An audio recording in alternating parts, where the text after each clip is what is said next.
All right, how is everyone doing? I'm Rich CELENZA. Thanks for tuning into the Rich CELENZA Show. WTF are you talking about? So what I want to call my segment today is actually, what is actually a sin? So yesterday I was fortunate enough to go have dinner and a beer with my cousin.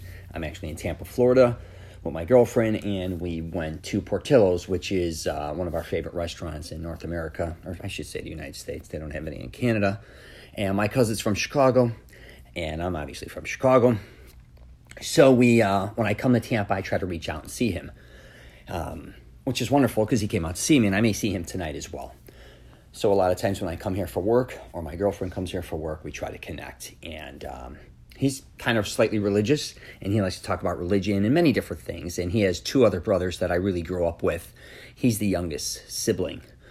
But yeah, so I was going through some things with him, and I was going over some topics because he's been listening to my podcast. I was actually so appreciative to how complimentary he was. And I was like, oh my God. And he's like, he kept saying, I can't believe you talk about this. I never knew this about you. Because he was much younger than we were.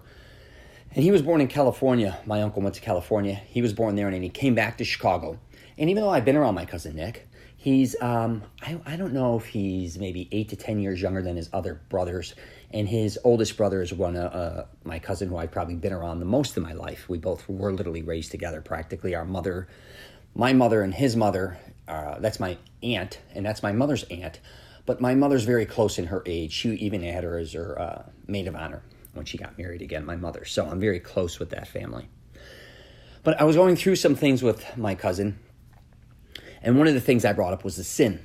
And if you're not religious, I don't think you got to be super religious to like really listen to this podcast. Either way. But if you were born, most likely in the United States, you have some form of an idea of what goes on religious-wise, even if you're an atheist. So you've heard of sin, I'm sure. I don't care who you are. And one of the things that I was discussing with him was what truly is a sin. Because I get kind of aggravated regarding a lot of things religious-wise and the way we were programmed to believe certain things. And one of those things was kind of when we were younger, being programmed to believe certain things were acceptable and certain things weren't, obviously. And that does not mean I'm against, obviously the 10 Commandments or any of this or against what the Bible says. That's for everybody else to believe and for me to have my own beliefs regarding that. But the one thing that kind of always confused me regarding sin or the 10 Commandments or people's belief is how programmed they are again. So when it really, even at a young age, I was like kind of confused regarding sin because I used to say, okay, these are 10 Commandments hypothetically, and you're supposed to obey these rules. If you don't, you go to hell. And you have to carry all this baggage around, especially if you've gone to church at a very young age. If you start going to church like I did, 4 or 5 years old, at least that I remember, my mother's a diehard Catholic, and you walk in church and one of the first images you see is Jesus is hanging there. He's been stabbed. His head's bleeding. He has thorns stuck in his head. And as you're looking through the church, you're seeing all these different steps of him actually being tortured and murdered. Never understood that concept. It really aggravated me. And what's kind of interesting is I don't mind violence. My first 2 movies are very violent. I actually gravitated towards violence. Like, I like action. I used to love fighting, boxing, wrestling. There was no UFC when I was growing up. I would have probably been really good at UFC or MMA. That would have been definitely a perfect fit for me because I wasn't as good in boxing. I was better in wrestling, but I can kind of do both. But I definitely would have been pretty good on the floor. But it's not going to get into that crazy talk. But back to being in a church and them kind of always almost feeling like if you don't live up to a certain lifestyle or a mindset, you're always betraying God, Jesus, and you're going to hell. Again, personally, I think that's absolutely ridiculous. I really think, and I may be wrong again regarding religion, and everybody's going to probably get nuts on me and probably tell me I'm an asshole and everything else. And with religion, if you look at Jesus, and his word was really about love and peace, helping one another, right? I don't know if his image when he passed would want to be the image that we carried on. Maybe it is, maybe it isn't. But I know if me as a human being, if I tried to do well, or I'm trying to do well, for others, including myself, and say something happened, I got tortured or murdered. I'm not saying I'm anything like Jesus, but I don't want on the internet, or you had photos of me being, or images, drawings, and all these different things of me. That's all you kept seeing, that image of me being in that position. I wouldn't want that. That's just me personally. I think in my eyes, we should actually flip a lot of religion and show images of Jesus actually in the church helping others and programming it kind of an opposite way of what we've been programming, in my opinion, which is loving, helping, and all these different types of image, because I really think it's a horrific image that a lot of times we're pitching, especially on young people. We don't realize the effect it has. I'm not going to get into priests or how the Catholic Church or any church is being ran, because that's none of my business. But that's just my opinion. So even when I was younger, my mother begged me to take my kids to a Catholic school at the beginning, which I did. And I told her it wasn't because I wanted to program them to be a Catholic. And I used to talk to my daughters, and my mother would actually get upset and say, you talk to them like they're adults. Even when they're only in kindergarten, they're only in, pre-K, and they're only in first grade. They originally went to a Catholic school to learn religion. At least I think I almost owed it to I felt like I owed it to my Italian immigrant grandparents and all them, because they were diehard Catholics from Italy and all that. So I felt like I didn't want my kids not to grow up at least learning it. But I always told them, you are going to keep an open mind and understand you are just learning this. You do not have to worship this. This is not your life.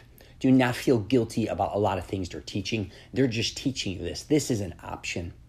You do not have to walk around feeling guilty everything you do, okay? You don't have to feel like you owe somebody something because they died for their sins. Now, if you believe that, you believe that. But I wanted my daughters to say, if you believe that, that's fine. If you don't believe it, I understand that. Someone is in your corner to say, we get it both ways. I didn't want my daughters to kind of grow up having no knowledge of religion, especially considering a lot of my family members are very religious. So I didn't want them to get around and kind of be lost in, we lived in Florida, they lived in Chicago. They go to a lot of different weddings and a lot of different things related to church, including, not only weddings, funerals, many other things, baptisms, communions, and so on. So back to sins. So yesterday was very interesting because I have a new YouTube channel out. And one of my images is my image from my Mastering Self-Confidence program, which is me kind of in the corner looking at a man in a tuxedo with a beautiful woman who's kind of dressed a little risky, or whatever the word I'm looking for, a little frisky. I don't know what's the word. And another one of my cousins wanted to talk to me about religion. So this all kind of happened in the same day. I talked to him on the phone. He's like, Rich, you don't have to show these images. And I kind of described, we've done all these studies regarding my Mastering Self-Confidence program regarding men trying to find the woman or women of their dreams. And I said, dude, I'm telling you, I've done all these studies. First, it started with my book, what images worked, what images men click on when looking for this subject matter. And it destroyed everything else. And then I said, well, I kind of incorporated that right into my program because I got to match my brand. But he had his points that I don't have to show a woman in that image to kind of prove my point. And I get it. And I said, I 100% understand that. And I'm actually considering not changing my program or my book, my YouTube page, because I do know I have a lot of family members that are religious or even not religious. A lot of them are women, and that it may be offending them. Maybe not. And I'm usually the last person to ever change anything. But I was thinking of my YouTube channel, that I do want to be more public. And if you listen to my podcast, I'm trying to back up on the F-bomb. That doesn't mean I'm selling out. I just don't feel like I should always be F-bombing. And I will F-bomb or swear whenever I feel like it. It's more of a position where I emotionally feel like that. I just don't want to keep doing it to do it. I don't think the audience necessarily has to hear that all the time, because I don't always want to hear it. It's very interesting with swearing. If I'm in the right mood or if I'm listening to certain people, I understand it. And then other times I don't want to hear it. So I don't want to overflow anybody and audio assault them, I call it. But back to my kids and sinning. I used to look at sin very interesting with commandments and be like, I think sin sometimes gets a bad rap because it's kind of ridiculous. One thing is I thought that there were things missing in the 10 Commandments, which I still don't understand how we kind of have this, what would I say? We kind of know what's right and wrong, right? And I think the Bible is obviously a book of laws in the past because people were probably crazy to a certain degree and just did whatever they wanted to do because I don't know if they were police or just... And one of the things I never understood, which was never in there, was like, say, rape, for instance. There's really nothing mentioning rape in the 10 Commandments or really kind of brought up. What else would I say?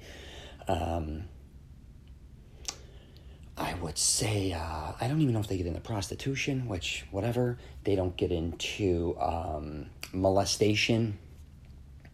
They don't get into, many different things. I don't want to start listing them here. I'm trying to remember. I'll come up with some more. But I was, torture, let's just say, for instance, none of these kind of are listed, and they're really not talked about. And of course we know not to rape somebody, but maybe they considered like you have to be married.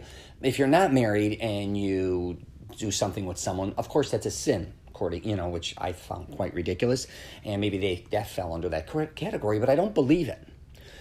I think a lot of times in the past, they were allowed to do a lot of things that we can't do now or that weren't acceptable. And I'm not saying they were out there raping people, but I think a lot of people maybe thought they could get away with that type of environment.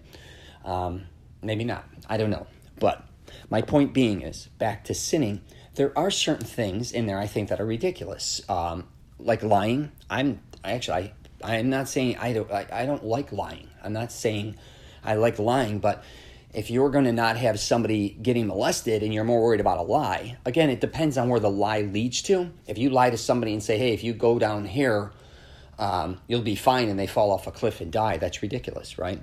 But I think a lot of people bullshit or manipulate, and I'm not saying that that's good or bad, but they shouldn't be in hell or feel like all these sins are blanketing them and feel horrific about certain things they've done, especially in their past.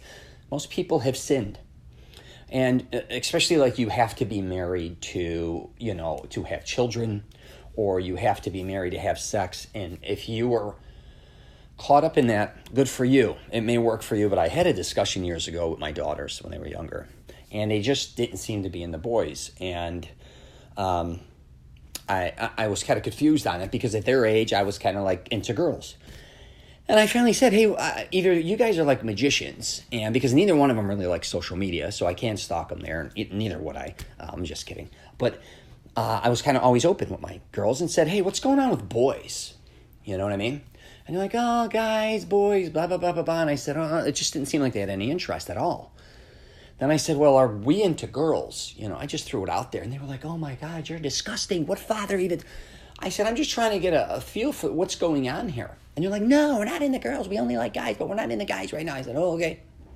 Because it was very interesting. They never talk about weddings, marriage, kids. And I grew up with tons of cousins. And around their age, they started to talk about a lot of different things. Boyfriends, this guy's cute. I like this. They like celebrities, kind of like, and I get it. But it wasn't like it was really even on the radar.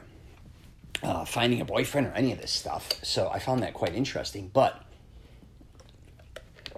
I would talk about what they thought about marriage. And they said, one of my daughters said, I will not be with a man until I get married.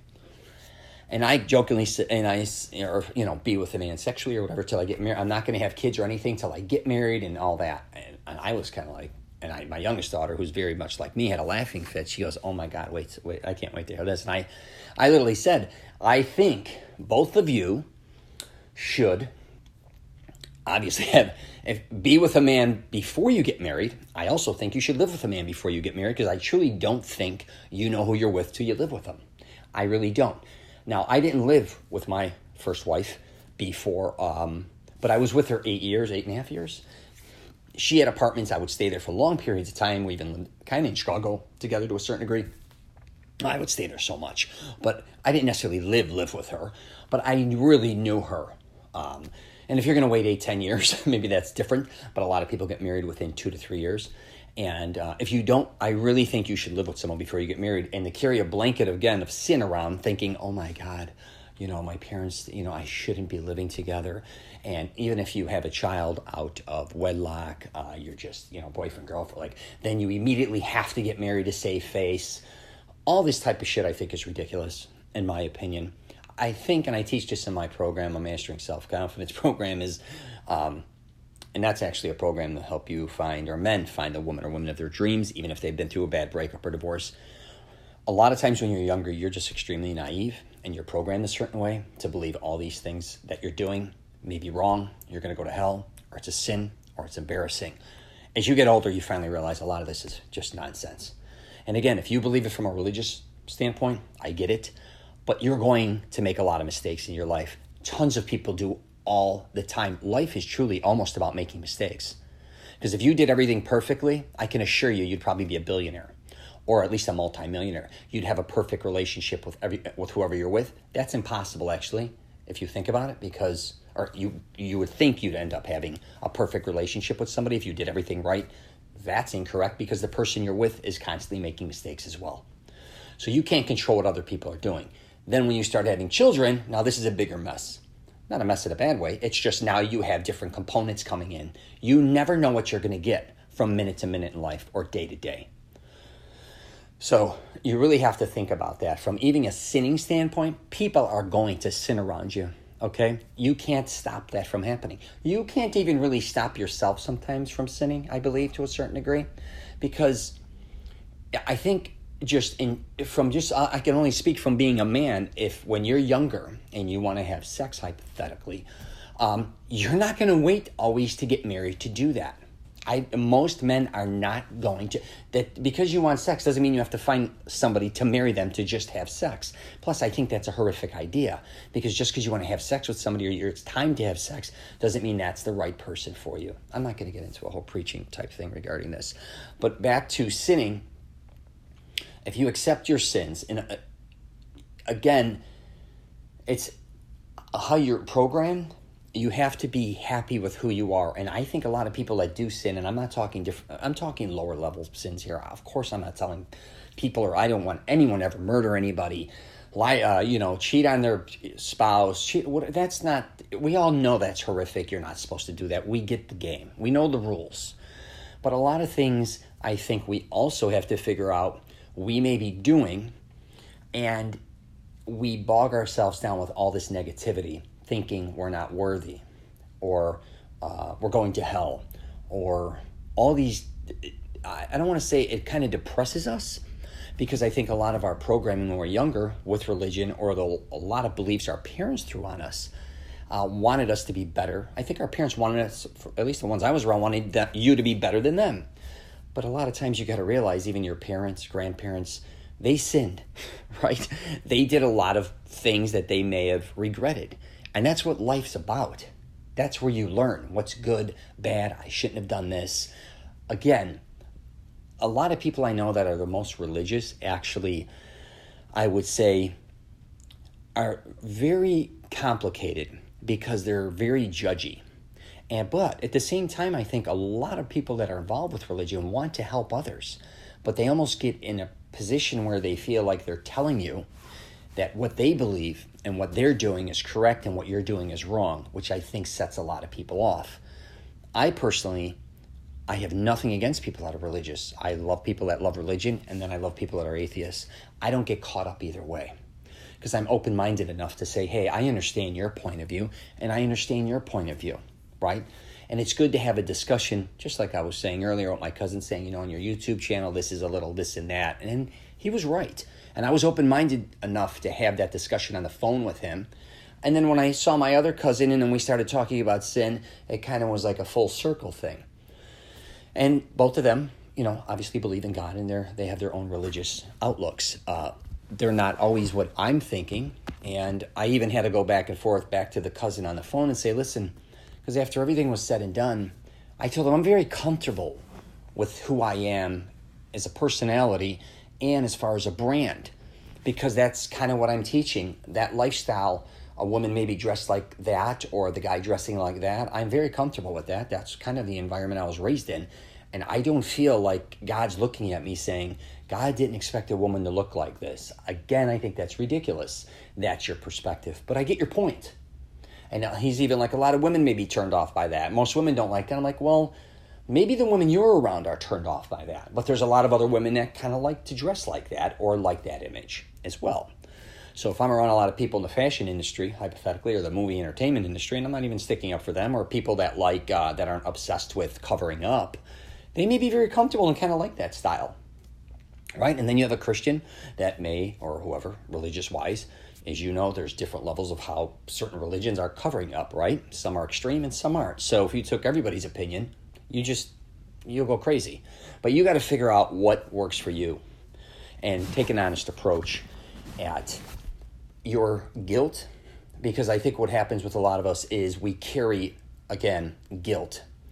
And I don't think a lot of us should be carrying a lot of that guilt. And also, don't feel sorry for yourself, because a lot of people, I see that bullshit, like, I can't believe I did this in my past. And always kind of, I did this, I can't believe that I, even if you got a divorce, people, like, women are ashamed. Get the hell out of here. You most likely got a divorce because it didn't work out. And that's okay. That's life. It's better than being in a miserable marriage for the rest of your life. I mean, think about that. People sometimes just have to accept people go their own ways. And I talk about this. Years ago, we didn't live as long as we're living now. I think the average man lived to, 30 to 40 years old? And I'm only going back like 100, 150 years. They didn't live that long, or maybe 200 years. Now, if you're going to live till 90, you think, they thought when they were getting married or when they were together, they'd be together for 50, 60 years. If you live that long, probably not. And I don't mean that to be a dig. And I have a family that is massive, and a lot of them are married. And I do this thing where at weddings, I get up there, which is kind of funny, and I started 10 years, and I go all the way up, and I talk about each one of our family members. I'll be like, okay, these two have been married 10 years, and I mention them, and people clap. And then when I get to 50 years, I start having all our relatives that have been married 50 years or longer stand up, and the place goes up for grabs. And I say our family's really about marriage, most of them, or whatever, at least the weddings that I've done. And that's a wonderful thing. But don't think that if you get a divorce or you break up, that it's very hard to get through, but a lot of times it could be the best thing that ever happened to you, right? And sometimes even when you get caught in a lie or you get caught doing something you shouldn't be doing, you've learned from that, okay? Don't keep carrying that with you. Now, there are things that we could do in our life that'll destroy us. There's no question. You could do something that can really, really hurt yourself. You get into a car and you could be on drugs, alcohol, or you may just lose your temper, and something may happen. And I always talk about that. You can have one bad day that ruins the rest of your life. So be very aware of that. But again, back to sins. I think people just either, if you're religious, are obsessed with them. And then I think sometimes too, though, people that aren't religious could care less about any sin or really care less about others, which I think that's kind of a little too far. So anyways, I'm going to wrap it up there. That was just something I wanted to get off my chest. Sometimes I feel like these podcasts are like the audience is my shrink. Get all this stuff off my chest. And I hope I didn't offend anybody, but that's really my perspective on that is back to sinning in religion is I really think religion was supposed to be fun. And it's about talking about, if anything, you're talking about, going to a place after death that is supposed to be wonderful. And in turn, you're kind of always thinking you're going to hell a lot of times when you're younger. I can speak for myself, and in your teenage years, because you were, again, kind of programmed or being taught constantly, don't do this, don't do that. God's over your shoulder. The devil's always, coming. He's always this and that. The devil's, it's all this stuff. And even with music, when I was growing up in the 80s, because I just saw that Motley Crue, The Dirt, which a lot of their lifestyle I can obviously understand, because they were in a lot of strip clubs, gentlemen's clubs, rock and roll bands, because that's kind of what I was raised in, which I wouldn't have changed it for the world. It wasn't as extreme as them guys. Let's not get crazy.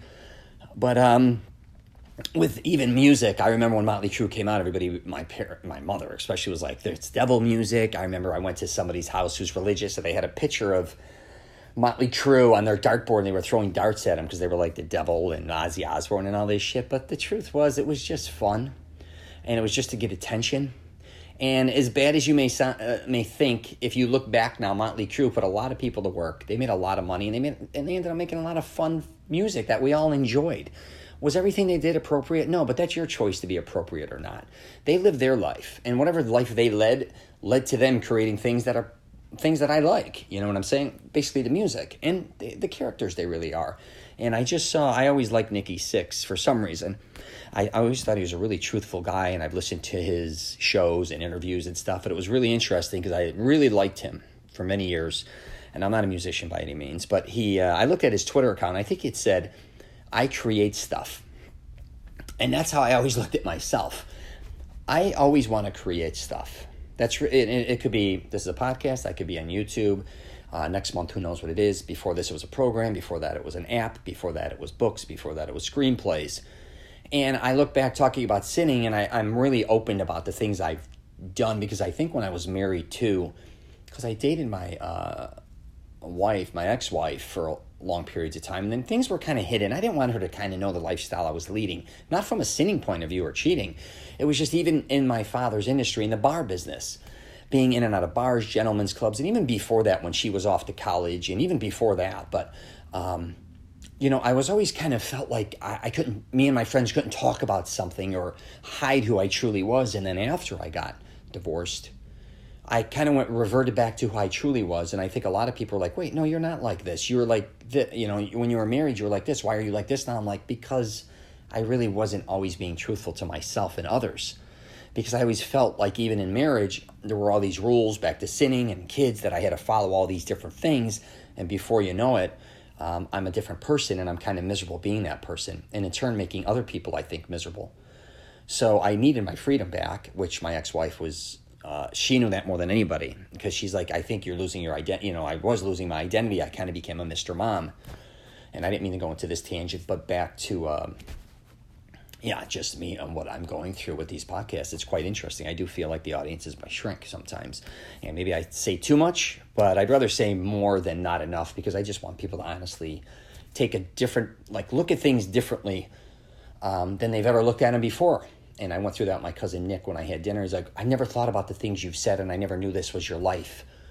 And that's a good thing, hopefully, because if I'm willing to be open, hopefully others will as well. So, all right, if you get a chance, you can check out my YouTube channel, Rich CELENZA.